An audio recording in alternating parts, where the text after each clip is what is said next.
This is The Second Look. I'm Keel Harvey.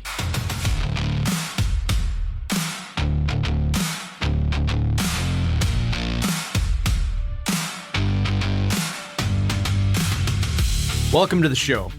If you've listened before, you know that in each episode, we look more closely at the ideas we take for granted. Things about work, faith, leadership, and life. No hot takes, no easy answers. Just a second look at the ideas and questions that shape your life.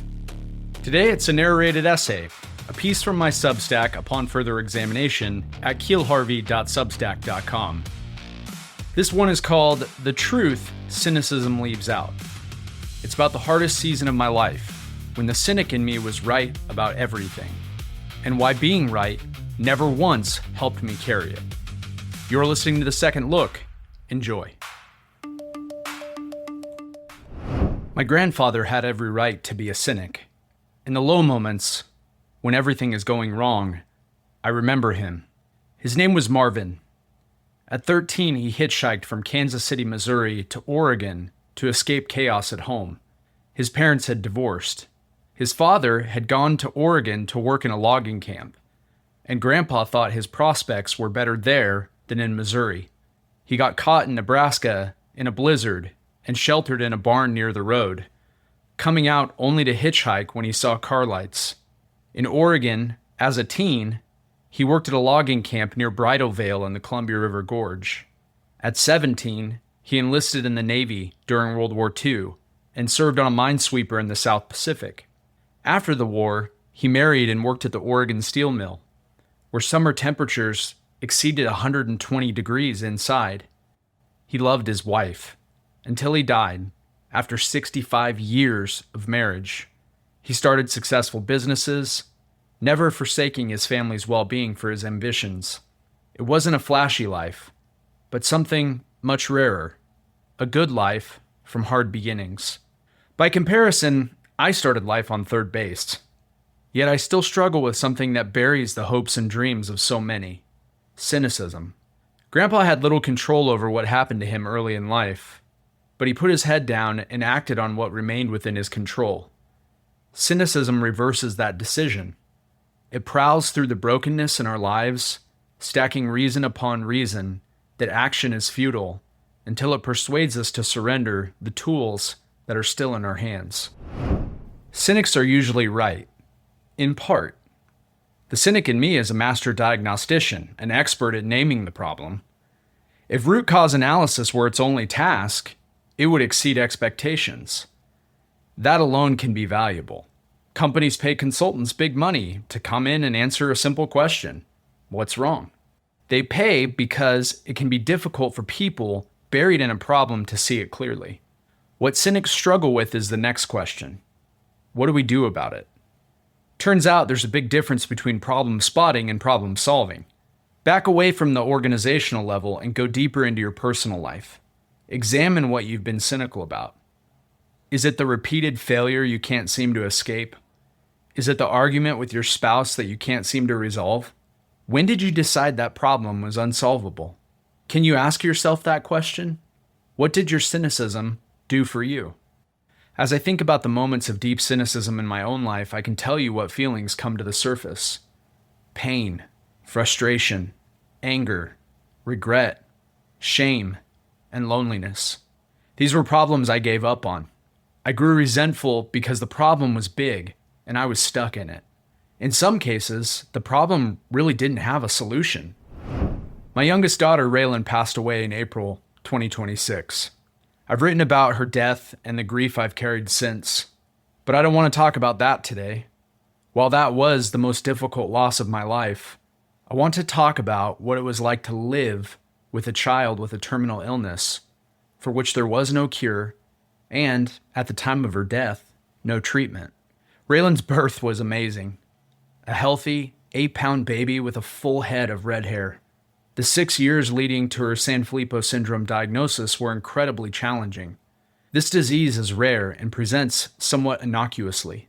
Subtle developmental delays that you could almost write off as a kid being a little behind turn into major medical challenges over the course of years.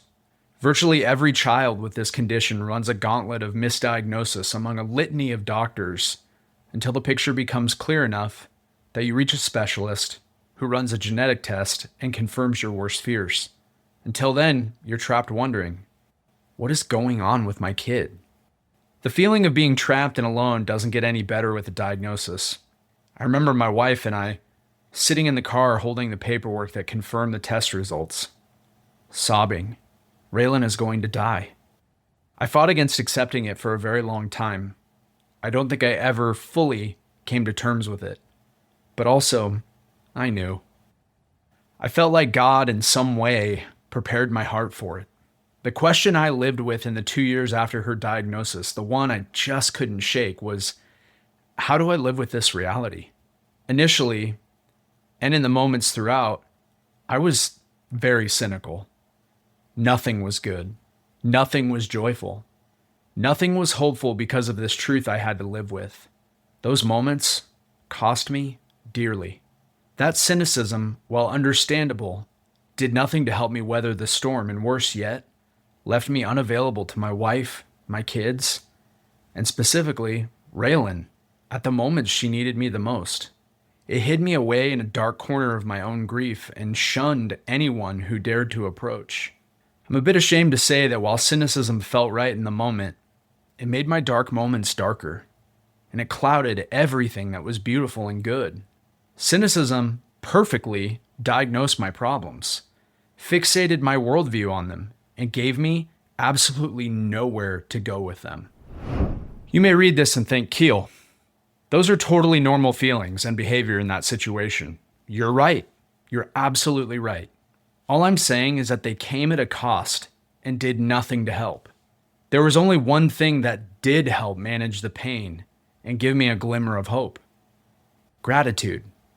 Now, social media, popular culture, and psychology have turned gratitude into some kind of meditation or happiness tool in the last few years. I want to say that, yes, they're right, but I don't know if they realize how right they are. It is more than thinking about the things you are grateful for. If cynicism is not just a mindset, but a way of living that does nothing to improve your situation, then conversely, gratitude is not just a way of thinking, but a way we choose to live, and it colors every choice we make. In my better moments, the times when I could bear the pain of my daughter's illness, gratitude was the difference. I chose to see the people God had placed in my life to carry me through this impossible situation. I saw my older kids for their bravery in facing the unknown and admired them for every little step of courage they took. I saw my wife, the tireless advocate and caretaker, who was too often the difference between my daughter's comfort and dignity and living in filth. I saw slower days at work, something that would have just irritated me to no end in the past, as a gift of time to play and interact with her. Cynicism didn't give me any of that. I wouldn't have traded Raelin, her illness, or the pain we carried as a family if it cost me 1 minute with her as my daughter. I regret nothing in that respect. I regret the moments when cynicism left me alone in a dark place, away from those minutes I could have had with her, thanking God for this precious gift He gave me. Your situation may not be the same as mine. Perhaps it's better or worse. And it's easy for me to see my own cynicism in hindsight and what it cost me. If you examine your own life right now, what is cynicism costing you?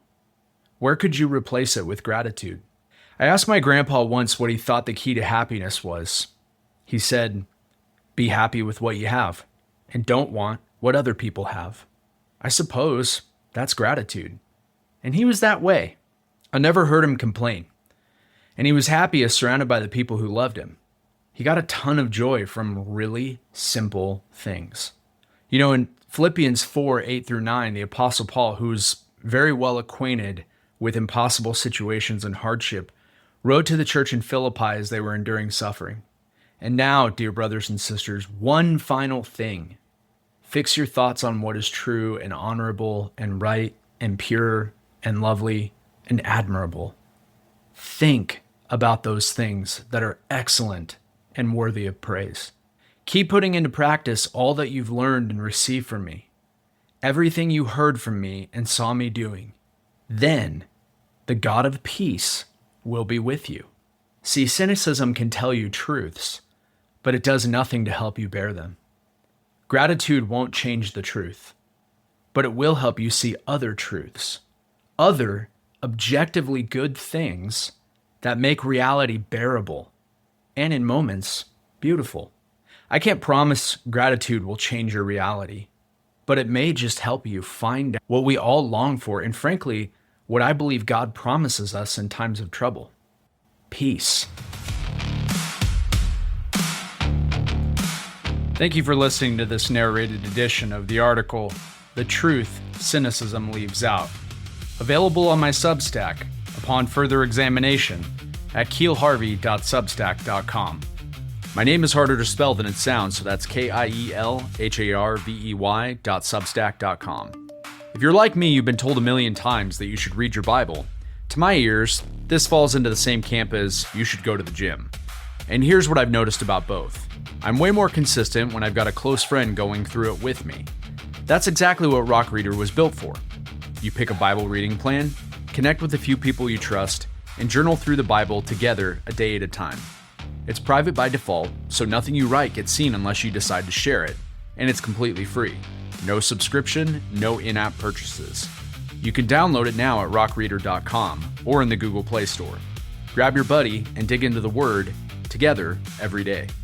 If you're just getting started reading the Bible, or if you've been a Christian for a long time and your Bible's gotten dustier than you'd like, I put together a study workbook for you called From the Source. It's at kielharveybooks.com and on Amazon. You go at your own pace, and it teaches you how to read and study the Bible so that you can understand it for yourself. This podcast is also available on Spotify, Apple Podcasts, and YouTube. Thanks for listening, and have a great week.